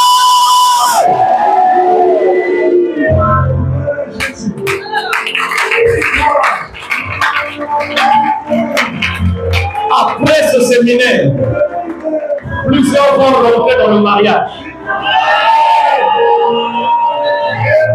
Après ce séminaire, plusieurs vont rentrer dans le mariage. Et tous les quartiers des hôtels de la famille vont mourir. Et vous allez entendre dire qu'il y a eu des décès dans la famille. Les sorciers vont tomber. Les gens vont, tu ne vas pas comprendre ce qui se passe dans la famille. Mais Dieu va te rappeler que pendant ce programme, il y avait un jeune garçon au nom d'Abi Poitiers, serviteur du Dieu vivant, fils du patriarche là. Il m'a appris que c'est une affaire de tel contre tel, de tel contre tel. Lève la main et dis victoire.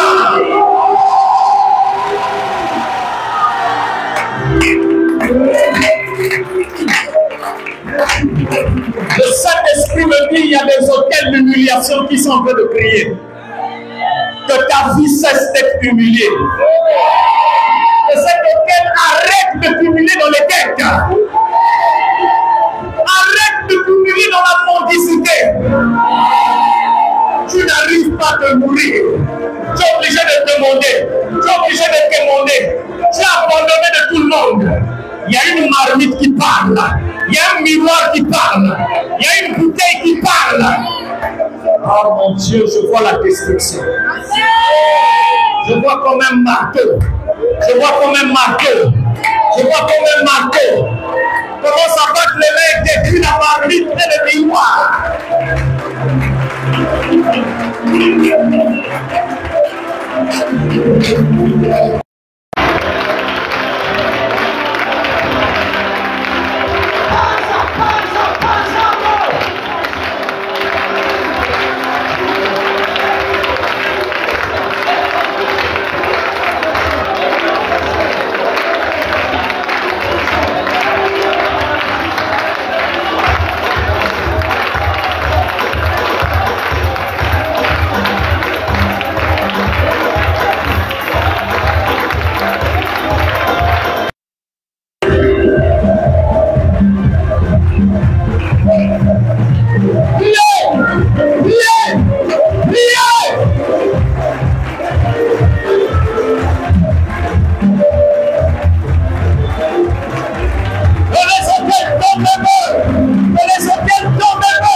Que tout hôtel d'enlèvement qui enlève les marchés que tu obtiens, qui enlève ton nom là où on avait déjà inscrit, qui enlève tes enfants qui disparaissent, qui enlève l'argent que tu gardes loin, que ces hôtels entendent ma voix ce soir. L'Esprit du Seigneur est sur moi. Il m'a oint pour libérer ta famille. Je déclare au nom de Jésus-Christ, pendant tout ce programme, sortez définitivement de ces malédictions.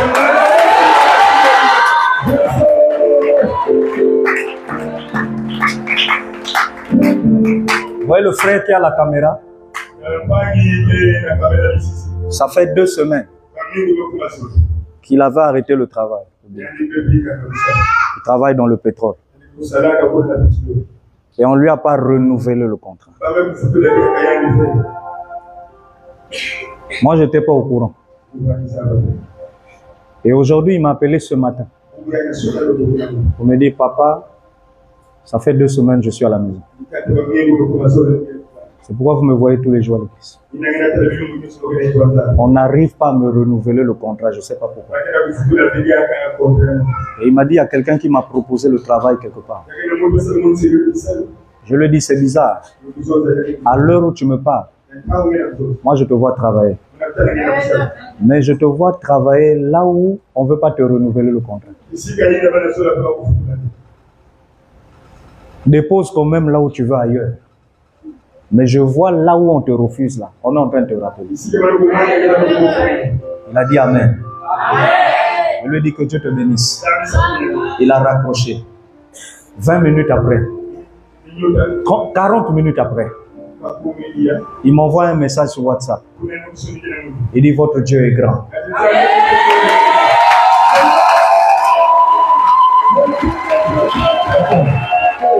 Je lui ai dit, pourquoi mon Dieu est grand? Il dit, dès que j'ai raccroché, je parle sous son contrôle. Il dit, dès que j'ai raccroché, on m'a appelé par la direction. On m'a dit, cours vite. Quand je suis arrivé, on m'a présenté mon contrat, mon nouveau contrat. Et il m'a envoyé la copie. Et il dit, papa, à l'instant où je t'envoie la copie, je suis en train de prendre connaissance du contrat. Alléluia. 5 minutes après, il envoie un message pour dire, je viens de signer.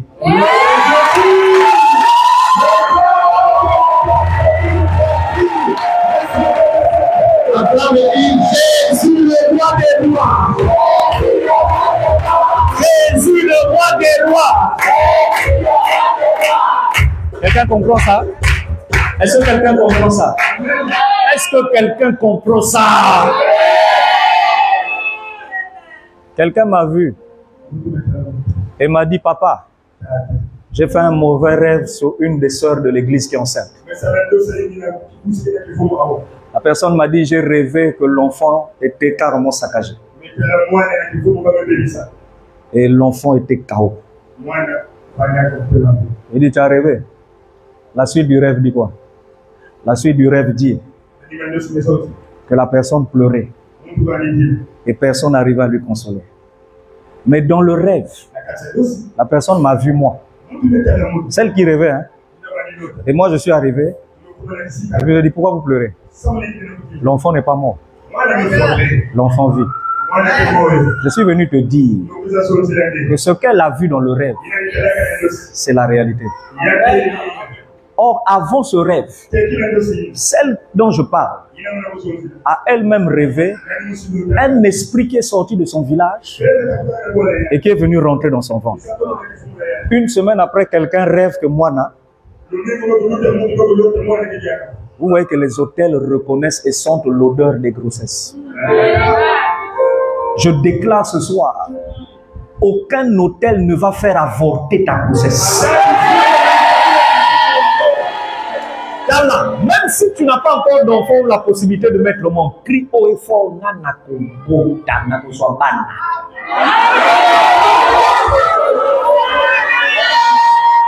Dis-le, mes enfants vivront. Je n'enterrerai aucun enfant. Ah, mon Dieu. Qui a été béni ce soir? Qui a été richement béni ce soir? Nous allons nous connecter à l'autel divin. Nous avons lu que nos prières, nos offrandes, on ne voit rien, mais il y a des transactions. Qui est prêt à faire des transactions? Qui est prêt à faire des transactions avec le ciel? Prends ton offrande. À partir de ce soir, que ta façon de donner soit différente. Ne donne plus comme d'habitude, mais donne en sachant que tu es en train de te connecter à tout un conseil qui se trouve. Mon frère, il y a des esprits qui nous observent et ils agréent ce que nous offrons. Et ça là, Papa Tikango, ça là c'est bon. Parce que ça a été fait avec un bon cœur. Est-ce qu'il y a quelqu'un qui sent la joie? Est-ce qu'il y a quelqu'un qui sent la joie? Prends ton offrande, on va faire une prière. On va se déconnecter à la sécheresse au mois d'avril. Prends ton offrande, reste debout, reste debout. Levez avec votre main droite. Même si tu n'as que 100 francs, mon frère, c'est une sémence. Oh papa, il n'y a que transport à monter, que vous savez. Ça va? Lève la main droite. Lève ton offrande. Dis mon Père, sous l'autorité de ce message, je me connecte ce soir à la faveur divine qui se trouve dans les cieux, dans le tabernacle céleste, là où Jésus a versé son sang et a nettoyé le ciel. Que mon offrande monte et accompagne mes prières que j'ai adressées ce soir. Je le confesse et je le déclare. Selon Marc 11, au verset 24, dis-le. Il déclare tout ce que vous demandez en priant. Croyez que vous l'avez reçu. Et vous le verrez s'accomplir. Autel de l'Éternel, par le sang de Christ Jésus, dans cette église, reconnais mon offrande. Que les anges de l'autel élèvent mon offrande devant le trône. Dis Amen 3 fois. Nous apportons la paix.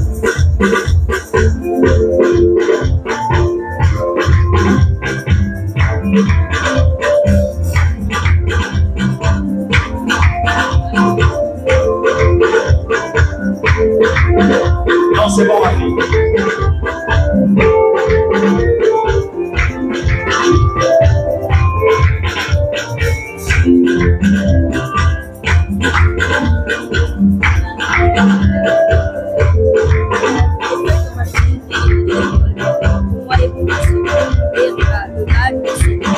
Quoi?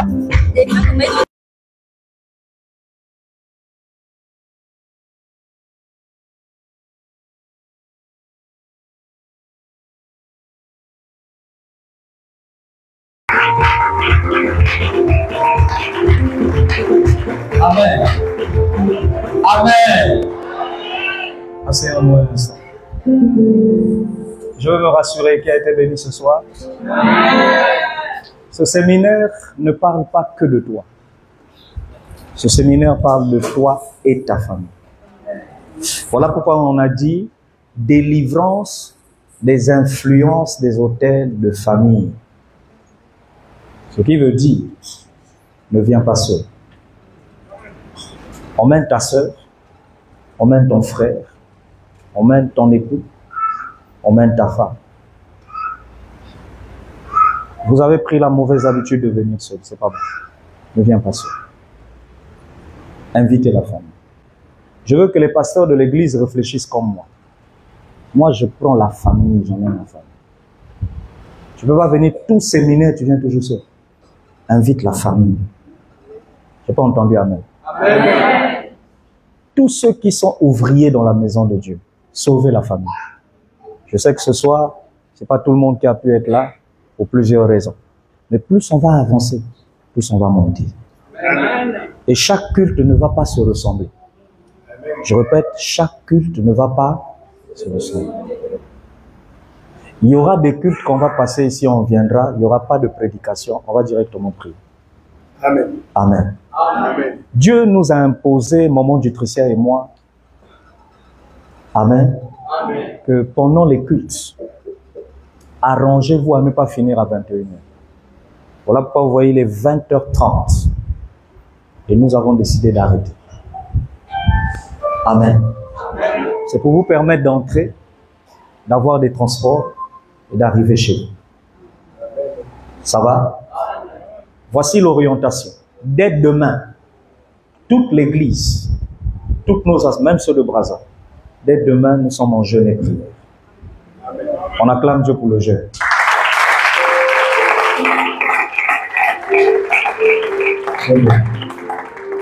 Amen. Nous jeûnerons à partir de 6 heures et nous terminerons le jeûne après le culte. Ceux qui ont des problèmes de santé peuvent juste boire de l'eau ou encore prendre du yaourt ou peut-être à la limite du bissap. Amen. Quand on dit ça, c'est tout le monde, mais non, il y a un problème de ça. Tout le monde. Papa Zonza. En fait, c'est toi qui ne jeûnes pas. Et puis moi, je ne comprends pas. Il y a des gens malades, pas dans la maladie à Menga, pas dans la maladie, mais ils ne jeûnent pas. Quand c'est comme ça, en fait, il faut te dire, chaque séminaire est une opportunité que Dieu me donne pour passer à autre chose. Donc, il faut saisir l'occasion. Moi-même, pendant Moi-même, pendant ce programme, vous ne savez pas ce que je suis en train de demander à Dieu. Pendant ce programme. Nous avons notre sujet, notre fardeau personnel avec Maman Dutricia. En dehors du fardeau personnel, nous avons nous-mêmes chacun son fardeau. Et nous avons dit à Dieu, on va profiter du séminaire. Donc, nous-mêmes, quand on enseigne là, quand on dit prier, nous-mêmes aussi, on va se mettre à prier. Parce que Dieu, quand il visite, il vient visiter tout le monde. Tout le monde. Et je crois de tout mon cœur que Dieu va agir. J'ai parlé avec beaucoup de gens qui m'ont suivi à la télé. Nombreux sont dans d'autres religions, catholiques, tout ça. Ils m'ont dit, vu la période de Pâques, ils vont passer les moments chez eux. Et ils m'ont dit, papa, à partir de la semaine prochaine, on va venir. Tu sais, quand tu parles à de nouvelles personnes, il ne faut pas être pressé. Il faut aller doucement, doucement. Amen. Amen. Amen. Amen. Que Dieu vous bénisse. Je vais envoyer sur WhatsApp, les réseaux de l'église, les sujets de prière de notre jeûne. Ça va? Ceux qui sont en ligne, nos enfants qui sont en France, États-Unis, partout, ou qui êtes fidèles à ce programme, on va vous envoyer aussi les sujets de prière. Et nous allons nous y mettre. Tous ces hôtels, allez les identifier à la maison. Vous avez même mon orientation. Chaque culte, vous pouvez venir avec votre bouteille d'huile d'olive. 2, vous pouvez emmener votre carte d'identité, acte de naissance ou passeport. Parce que chacun a son problème. Amen. Tu as même ma permission. Pendant le culte, ne me mettez plus les actes derrière là-bas. Moi, je n'ai pas donné l'ordre derrière là. Quand c'est le culte, si je n'ai pas donné l'ordre, vous enlevez ça. Ça va? Si j'ai donné l'ordre, vous prenez, vous déposez. Donc, nous sommes prêché que la gloire qui descend localise. Amen. Tu as donc l'information que l'autel va transiter ça jusqu'au ciel. Quelqu'un a compris? Amen. Donc, c'est ce que nous ferons à partir de bouteilles d'huile d'olive. Achetez-le déjà. Ça va? Amen. Deuxième information, vos requêtes. Il y a d'autres, ce n'est pas des identifications, mais c'est juste, tu as un poids, tu as un fardeau. Vous avez vu tout à l'heure, la jeune fille m'a remis un papier. Oui, tu as un fardeau. Tes enfants font des examens, tout. Tu peux écrire. Nous, tout le monde qui a prêché, tu déposes ça où? À l'autel. Je veux qu'à partir d'aujourd'hui, vous arrivez à la dimension d'oublier même le pasteur. Commencez à réaliser que en dehors du pasteur, il y a quelqu'un de plus grand que lui ici. Sur l'autel, c'est Jésus. Et l'autel où papa travaille, prêche, enseigne, est plus grand que ce que nous voyons avec les yeux. Parce qu'il y a l'alliance entre Dieu et papa. Amen. Regardez ça désormais comme ça. C'est bon? Lorsqu'on aura fini, on se dira bonjour tous. Ne rentre jamais après ce programme à la maison sans saluer les gens. Tu salues tout le monde avec joie et sourire. Amen. Vendredi, on n'aura pas de culte à 16h. Vendredi, on viendra tous à 21h. Et nous aurons la grande veillée de prière. Parce qu'il y a des délivrances qu'on ne pourra pas faire pendant le culte à cause du temps. On va rattraper ça les vendredis. Donc vendredi, ça sera spécial délivrance. Délivrance. Première question. Qui va s'absenter?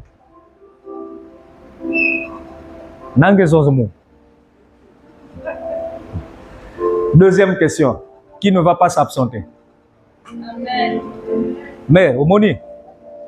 Mère, Omoni. Omoni. Omoni.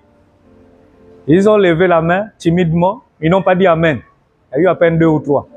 Et d'autres sont étonnés quand je dis non pas. Ils regardent même. Oh non, un tel maison Amen. Mais nous, c'est maison pas Amen. Tiens. Bon, je répète. Qui ne va pas s'absenter? Amen. Papa Bilanda, là, qui veut bien. Qui ne va pas s'absenter? Amen. Le ciel enregistre. Qui ne va pas s'absenter? Toi, ta face. On est debout, hein? On est debout. Levons nos mains. Commence à faire la prière de clôture.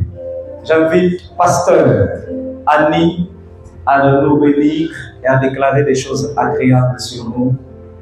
Pendant que nous sommes en train de prier, elle va faire la prière de clôture.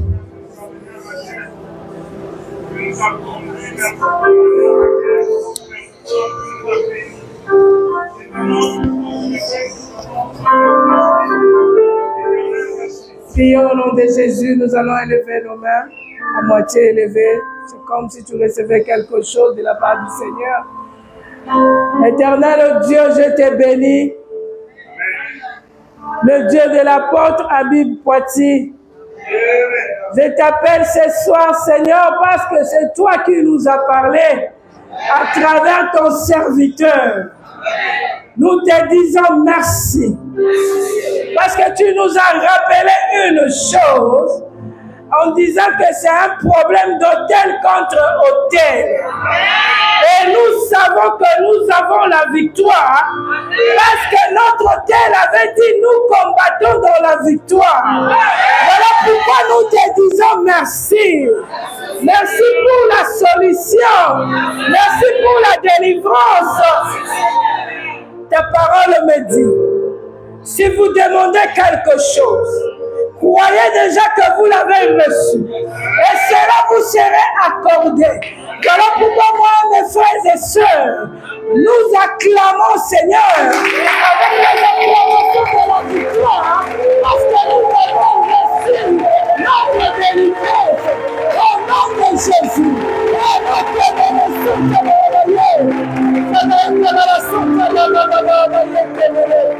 Et Seigneur, quand tu commences, tu finis. Tu n'es pas un Dieu des choses inachevées. La journée de demain entre tes saintes mains. Et je sais qu'il y aura encore de grandes choses. Nous te disons merci. Que le sang de Jésus protège chacun de nous. Tout ce que le monde des ténèbres a préparé pour nous empêcher d'arriver en ce lieu. Que cela soit nul et sans effet au nom d'eux. Quelle que soit leur barrière, quels que soient les empêchements, quelle que soit la maladie, quel que soit le problème, nous avons la victoire. Au nom d'eux. De la même manière que nous avons commencé, la Bible dit vaut mieux la fin d'une chose que son commencement. Nous arriverons jusqu'à la fin. Au nom d'eux. Dans le nom puissant de Jésus-Christ, nous avons ainsi prié. Alors nous allons donner à Dieu les offrandes d'acclamation et de cris.